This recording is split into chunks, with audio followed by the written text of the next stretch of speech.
Что все, что дальше? Вы меня спросили, где вот было установлено. Вот 27 февраля это установил ЕСПЧ, установили, что это была оккупация территории Автономной Республики Крым. Здесь слова про оккупацию нету. Так где была оккупация? Ты мне Еще объясни, раз, пожалуйста. Где контролируют или вооруженные нет? силы были?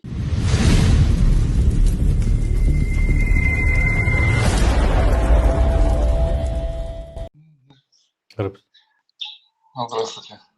Откуда вы, о чем общаетесь? Город Саранск. Общаюсь, выслушиваю мнение жителей Украины о том, как они считают, когда начался конфликт между Россией и Украиной. В 2014 году.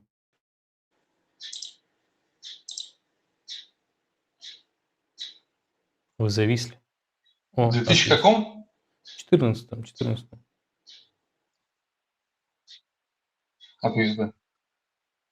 Ага, и как же он проявился?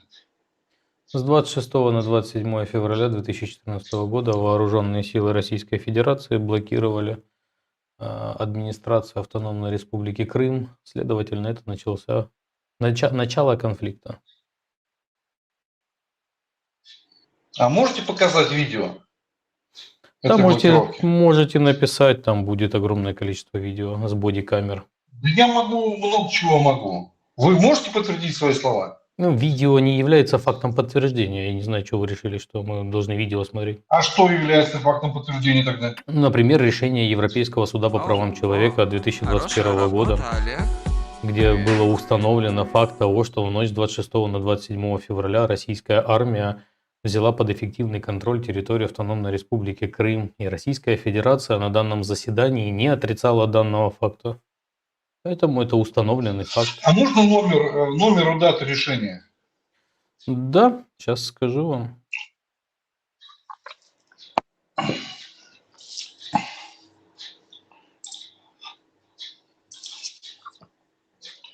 Решение. Еще раз, какого суда? ЕСПЧ.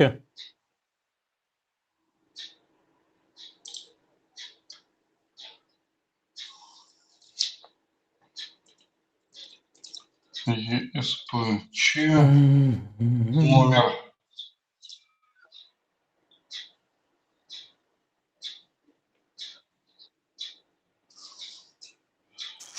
Так, это 14 января 2021 года Большая палата Европейского суда по правам человека вынесла решение о приемлемости жалобы и пришла к выводу, что Россия осуществила эффективный контроль над Крымом как минимум с Номер 27 решения суда, февраля. пожалуйста. Да, секундочку, не Не надо нервничайте, зачитывать. я вам просто Номер решения суда. рассказываю. Номер, смотрите, Я не нервничаю. 209 58 дробь 14. 209 Да. дробь. 209 58, 20 958 дробь 14, and, там или и, можете написать, 38 334 дробь 18. Вот он прям на официальном сайте, вот так вот он выглядит. Видите, вот Украина, В, Россия, Ре, Крайме, то есть это именно по вопросу Республики Крым было.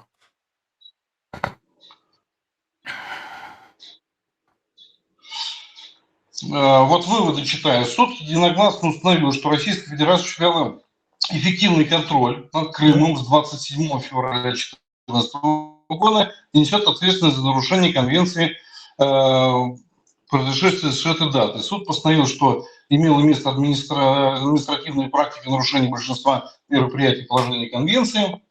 Суд пришел к выводу, что инциденты были достаточно многочисленными и взаимосвязанными, чтобы представлять собой схему или систему нарушений, которые были официально терпимы российскими властями. Суд также единогласно постановил, что Российская Федерация не выполнила свои обязанности по статье 38 Конвенции, не представив необходимых средств для изучения дела.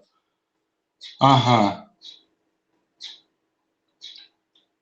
Так, суд признал наличие нарушений по следующим статьям ЕКПЧ, да, и протокол в ней насильственные. Так, ага. Так, ну вот хорошо, есть вот это вот постановление. Так, и что дальше?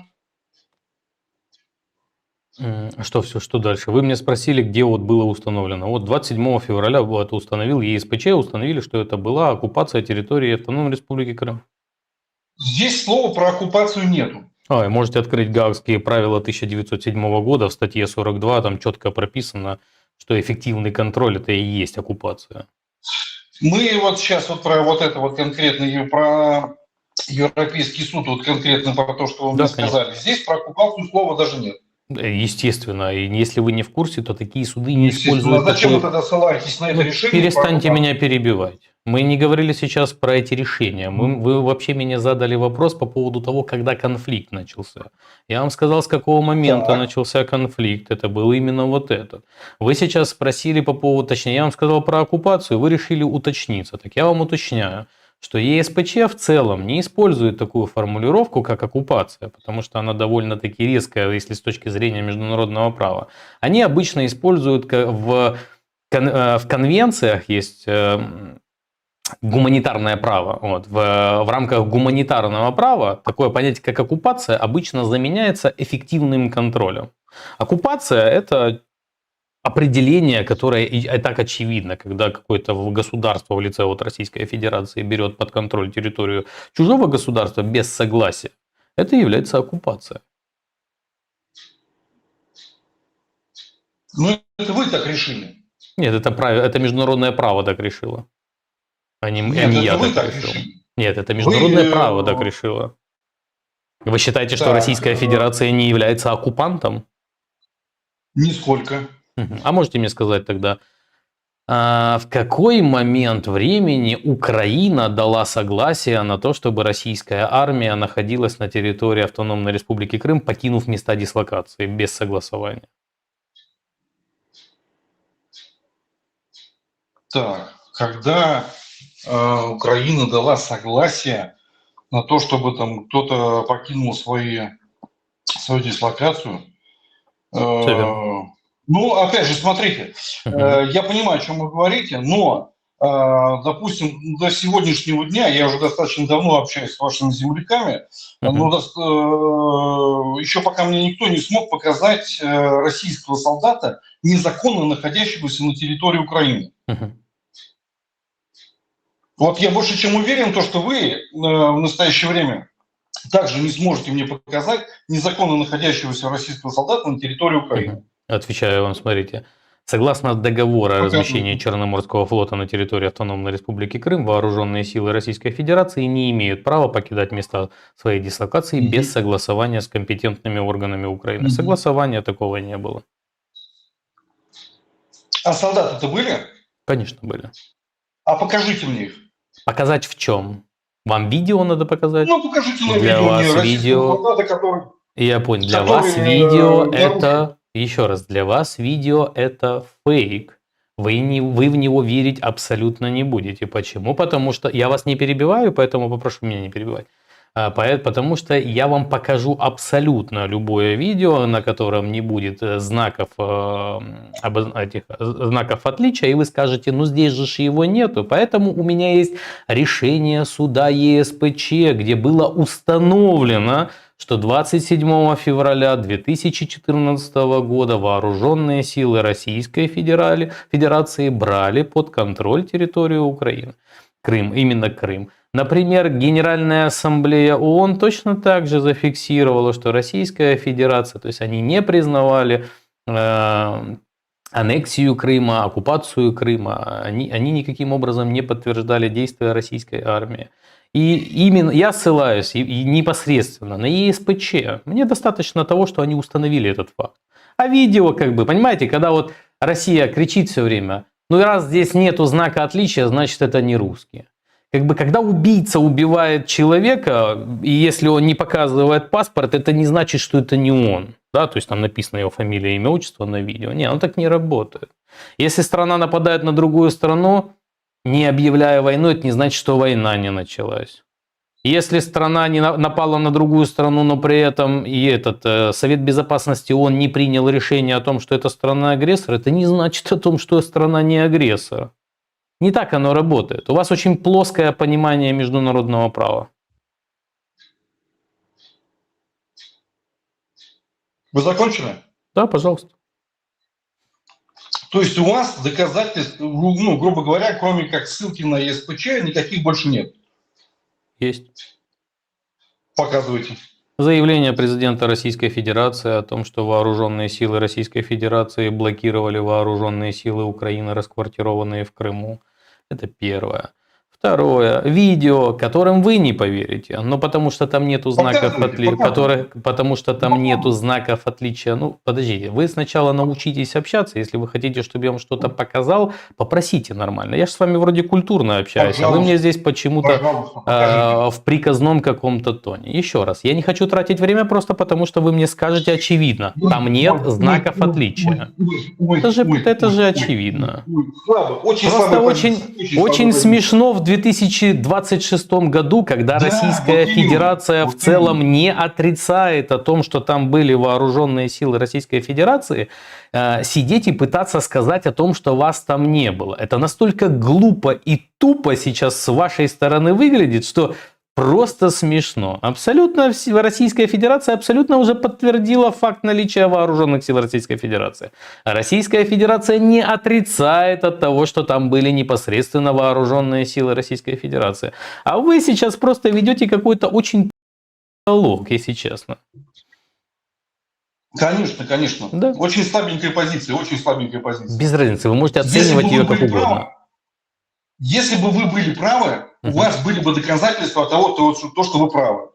А разглагольствовать и ссылаться на что-то, ну, бабушка сказала где-то возле подъезда, вы услышали, каким образом? А теперь послушайте, пожалуйста. Нет, секундочку, уточню просто вопрос. Я уточню. Я вас не перебивал. Ну хорошо, ладно. Я вас не перебивал, пожалуйста, да. Ну вот. Если бы вы были правы, у вас были бы доказательства, несокрушимые доказательства. Вы бы показали, сказали, да, вот, смотри, ваши российские солдаты были незаконно у нас на территории. А вы начинаете разглагольствовать, вот, там кто-то что-то сказал, там решение какого-то суда, где-то чего-то, я вам видео покажу, но вы скажете, что это фейк и так далее и тому подобное. Вы начинаете петлять. Всего-навсего. Вы очередной украинский, который... Вот, перешел на оскорбление. Конечно, перешел на оскорбление. Стандартная практика любого русского. Я же с тобой веду диалог спокойно. Чего ж ты истерить-то начал? Еще раз. Я-то, в отличие от тебя, доказательства имею. И я тебе их даже назвал. Более того, ты их прочитал. Потому что для тебя не имеет вообще значения никакое доказательство. Абсолютно. Да я ж тебя тоже не слышу. Ты что думаешь? Ну, не вопрос, я посижу. Ему привели доказательства, показали доказательства, он прочитал доказательства, но говорит, у тебя доказательств нет. Смешно, просто смешно. Есть донат. Ой, жесть какая. А боится теперь наушник воткнуть. То есть я с ним готов вести диалог, а он боится. Боится почему? Потому что прекрасно понимает о том, что перейти в оскорбление, начать оскорблять и все. Говорит, у тебя нет доказательств, у тебя, говорит, есть какие-то ссылки.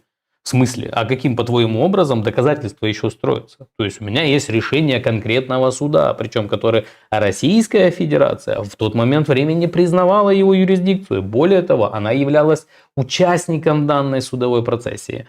Исходя из этого, у меня есть четкое и конкретное доказательство. А он... Ну, я, если честно, абсолютно не понимаю вот эту реально в 2026 году пытаться доказывать о том, что российских войск не было в Крыму. Это же абсолютный бред. Все прекрасно понимают о том, что они там были. Все это знают. То есть это уже установлено абсолютно всеми. Ну, понятно, он, короче, выкинул, пошел вон, короче, перхать. Выкинул микрофон, наушник. Почему? Потому что боится общаться. Вот и все. А что ты убежал? Что ж ты боишься-то? Я убежал. Конечно. Ты ж выключил, снял наушник и сидел просто, даже не одевал его. Я ждал, когда ты выговоришься. Как я выговорился. Еще раз, ты же перешел на оскорбление, начал меня оскорблять, снял наушник, а потом начал тупо работать, ты даже перестал на меня обращать внимание. Я ждал, когда ты выговоришься, намашешься руками. Да, конечно. Я же сказал, руку подними, когда Да, наговоришься, мы конечно. продолжим Да, конечно. разговаривать. Еще раз напомню И тебе. Мы с все. тобой Ты вели сам уже диалог. потом... Мы с тобой вели диалог.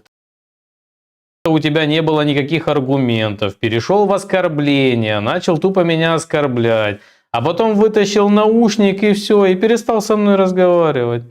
Итак, у нас есть с тобой разговор касательно непосредственно Автономной Республики Крым. У меня есть два доказательства, в отличие от того, что ты говоришь. Первое, слова непосредственно самого Путина, Крым, дорога домой, даже его интервью о том, что он заявлял об этом. Потому что он, в принципе, сказал, что в ночь с 23 на 24 февраля им было принято решение о возвращении Крыма в состав. Ну и плюс непосредственно решение суда ЕСПЧ, где четко зафиксировано.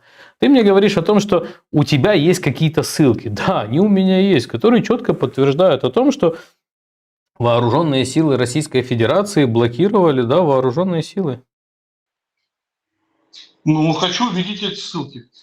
Ты даже читал их, ты что? Я читал ЕСПЧ только. Да, они четко подтвердили это, четко подтвердили, все. Ты мне говоришь, Что вот у чётко тебя какие-то... подтвердили? О том, что вооруженные силы Российской Федерации взяли под эффективный контроль 27 февраля Автономную Республику Крым. Все, это подтверждение. Не надо мне никаких фоток или не фоток. У меня четкий документ есть. А ты считаешь, что это было не так? Еще раз ЕСПЧ. Давай, еще раз Как ты ЕСПЧ. сказал, там, что там под контроль, что-то не взяли, да? Эффективный контроль, ЕСПЧ да. якобы Эффективный сказано. контроль, все верно.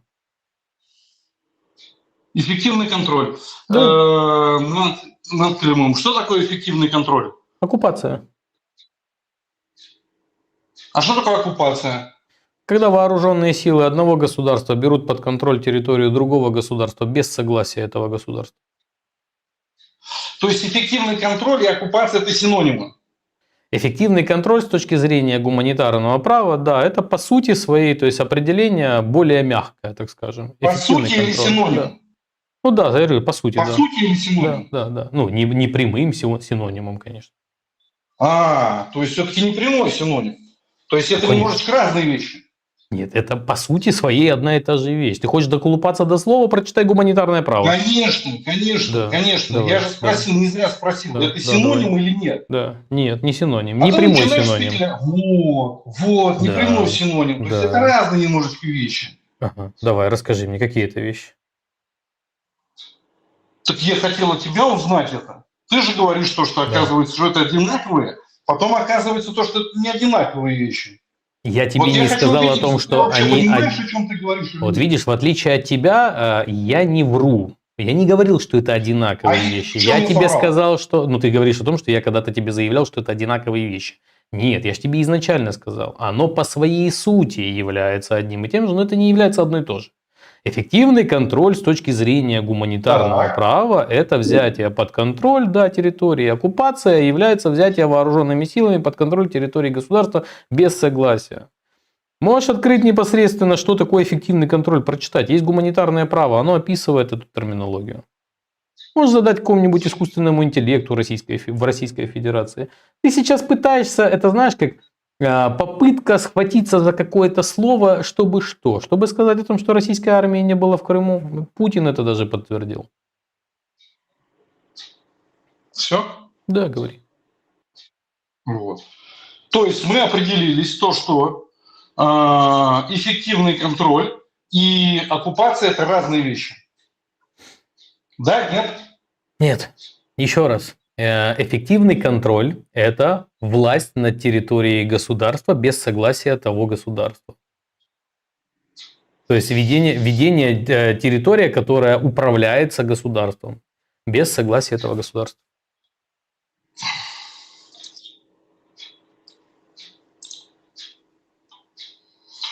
Эффективный контроль – это процесс мониторинга, оценки и корректировки деятельности, направленной на достижение целей компании или проекта с С минимальными точки зрения затратами, международного максимальной права. результативностью. Так, давай, международное право.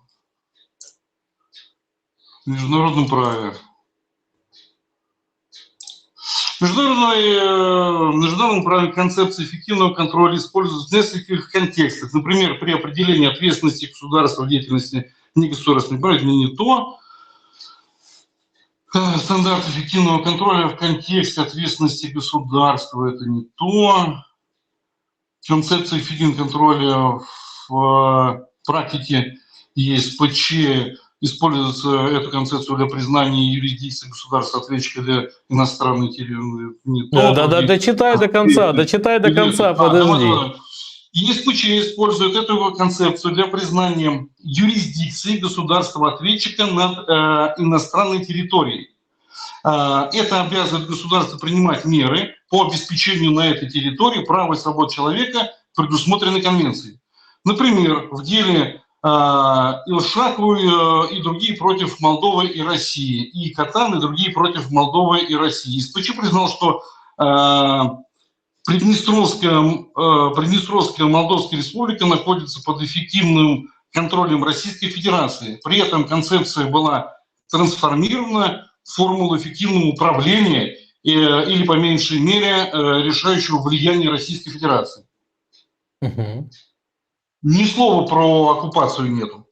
Еще раз, что такое оккупация? А теперь смотрим, что давай, такое. Давай. Смотрим Да без проблем, давай.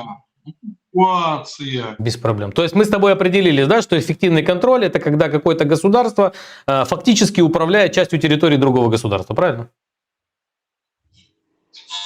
Да. А теперь да, смотрим отлично. Давай. Так, оккупация, в общем случае занятие вооруженными силами государства, не принадлежащей ему территории, не сопровождающееся обретением суверенитета над ней и осуществляющееся в отсутствии на то воли государства, обладающего суверенитетом над данной территорией, обычно временное. То есть, получается, государство потеряло суверенитет над данной территорией? Нет. Ну, подожди, ты только что конец прочитал. Да, давай, конец еще раз. Давай. В общем случае, занятие вооруженными силами государства, не принадлежащему территории, не сопровождающееся обретением суверенитета над ней, то есть никто суверенитет не обретал над этой территорией. Вопросов нет. Государство... Да. Дочитай. Вот. И осуществляющиеся в отсутствии на то воли государства, обладающего суверенитетом на данной территории. Все, следовательно, государство, которое обладает суверенитетом на данной территории, не может осуществлять свой суверенитет, так как оно было захвачено, правильно? Ты же конец прочитал, что это государство в отсутствие суверенитета над этой территорией. Отсутствие на то воли государства, обладающего суверенитетом на данной территории. Да. То есть государство не может... может... суверенитета, а отсутствием воли. Еще раз, если государство в отсутствие своей воли не разрешает другому государству находиться на этой территории, то есть мы не можем выгнать, наша воля не реализуется, значит данное государство контролирует эту территорию, а государство, которое является владельцем этой территории, ничего не может с этим сделать, правильно или нет? Так. Значит, получается, тот, кто оккупировал территорию, контролирует эту территорию. Так где была оккупация? Еще раз, контролирует или нет? Силы были? Вооруженные силы Российской Федерации. Еще раз, вооруженные силы Российской Федерации с точки зрения ЕСПЧ и президента Российской Федерации Владимира Путина не взяли под контроль территорию Украины, не блокировали вооруженные силы Украины, расквартированные в Крыму? Давай разберемся. Взяли под контроль, что такое, и блокировка. Давай. Взяли под контроль территорию Украины. Вооруженные силы Российской Федерации контролировали вооруженные силы Украины, так как они их взяли, то есть отцепили, территорию, блокировали вооруженные силы Украины. Еще раз, пожалуйста. Еще раз, вооруженные силы Российской Федерации блокировали вооруженные силы Украины? Так, блокировали. Значит, получается, они контролировали их? Нет. Отлично, ответь мне тогда, давай, парируй. Они блокировали, могли блокировать. Меня там рядом не было, но вот опять же, в моем понимании блокировали. Они не давали им куда-то пройти. В каком-то определенном направлении. То есть Не то, что контролировали. окружили воинскую часть. Я сейчас я закончу. Окружили воинскую часть, вот Мгм. это, да, это контролировать. Мгм. А если вот они встали и сказали, ребята, вам вот сюда вот, например, да, не надо идти. Мгм. Вот мы все, мы здесь встали, мы вас блокируем, все. Вы можете пойти вон туда. Мгм. Они их не, как это правильно назвать, Мгм. А, не контролировали, но сказали, ребята, вот сюда вот не надо. А вот туда, пожалуйста, можете идти. Это ты где такое прочитал? Это я так понимаю. Это ты так Вот понимаешь. блокировать, да. Я понял. Если... Для тебя это Ага, такие ага. какие-то уникальные контролировать, блокировать. Скажи мне, а на основании чего вооруженные силы Российской Федерации на территории Украины запрещают что-то вооруженным силам Украины? Еще раз, пожалуйста. На основании чего вооруженные силы Российской Федерации что-то запрещают вооруженным силам Украины? Очень хороший вопрос. Этого я не знаю, не могу сказать. То есть у них, Она... Давай, да, слушаю. я не могу сказать, потому что, опять же, меня там рядом не было, я Мгм. приказы на это не отдавал. Мгм. Соответственно, если у человека, Мгм. который отдал приказ это сделать, у него были какие-то основания. Не было. Ну, обоснуй, почему не было. Ну, потому что если бы основания были бы, то Российская Федерация, безусловно, их бы предоставила бы. Как минимум, когда Кому? Украина запросила у Российской Федерации данный вопрос. Где и когда Украина запрашивала что-то? Украина Вот это. 27 февраля 2014 года отправила ноту в Российскую Федерацию с требованием начать не переговорный процесс, а там он консультации по событиям в Крыму, потому что в Крыму начались события, которые Украина не могла идентифицировать, так как российские войска на тот момент времени отрицали, что это российские вооруженные силы. Поэтому Украина начала процесс консультаций. И Украина описывала данные события, а Российская Федерация попросту отказалась. Почему Российская Федерация не предоставила? На основании чего вообще это все происходило?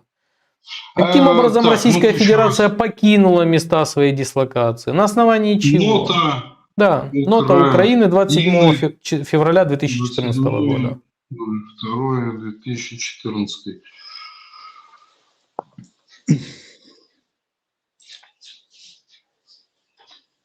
Так, 14 номер экрана был.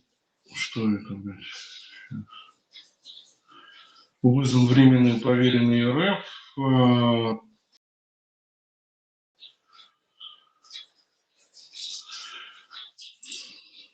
Так, российскому дипломату вручена нота, в которой содержался призыв к безотлагательному проведению двусторонней консультации.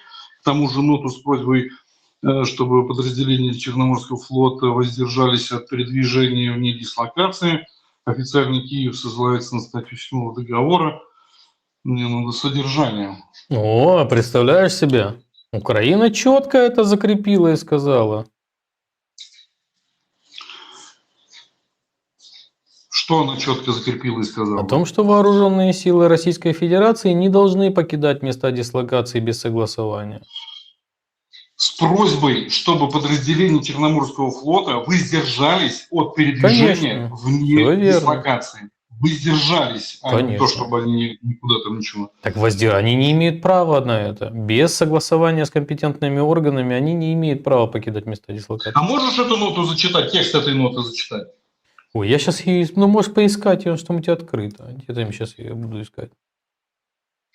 Нота послу РФ, поверенному, а не послу. Это же поверенному было. Поверенному РФ 27.02.2014.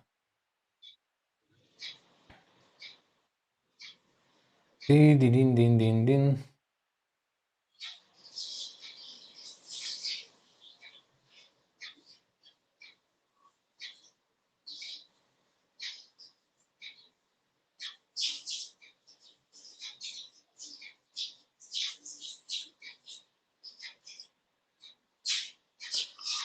Надо искать в архиве. Она у меня открыта, старинка не знайдена, вона Я не перенесена в тороплюсь архив. никуда.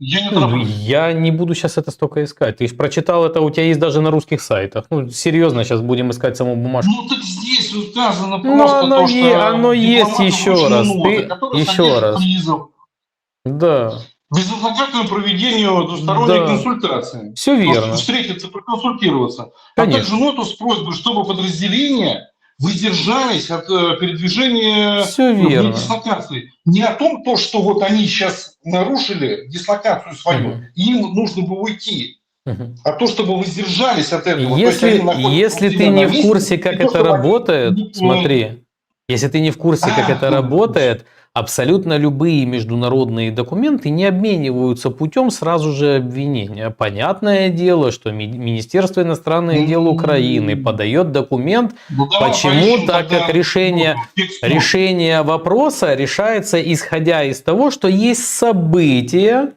и это событие теперь требуется обсудить. Мы не можем обвинить Российскую Федерацию, пока мы не проведем непосредственно переговоры. Поэтому, конечно, украинская сторона сначала заявляет о том, что, опять же, Российская эта Федерация отрицает о том, что вооруженные силы Российской Федерации каким-то образом задействованы. Поэтому Украина просит это сделать. То есть мы как государство, которое идет в рамках закона и в рамках норм и правил, делаем все по документам. Россия, как государство дикари, естественно, делает все в нарушение права. Видишь, сколько ты новеньких документиков открыл? Пока текст ноты не прочитаем, дальше не о чем разговаривать. Ну, тогда читай, можем встретиться в следующий раз. Я ж как бы бесспорно. Я ж не собираюсь Ну, сидеть сейчас сливайся искать. давай. Так в чем сливайся. сливаться? Я не собираюсь на тебя Давай. тратить время. Ты прочитал такое, точнее, смотри, ты прочитал в новостях. Это есть. Ты прочитал это в новостях Российской Федерации. Да, документ улетел уже в архив. Сейчас его надо искать в архиве. Сидеть, тратить время на то, что ты прочитаешь то, что даже российские новости написали, это называется затягивание времени. То есть тебе скучно, тебе делать нечего, ты пытаешься как-то затянуть время, опять же, в вопросе того, что якобы российских войск там не было. Это настолько... Ну, как в принципе, я же говорю, любой федераст, вы занимаетесь в 2026 году. Давай, почитаешь документ, тогда в следующий раз увидимся. Можешь расценивать как угодно. Слился, не слился, мне все равно. Все, пішов вон перхать. Якщо ви цінуєте правдивість та змістовну дискусію, підтримайте канал підпискою. Ваш дзвіночок гарантує, що ви першими побачите нове відео.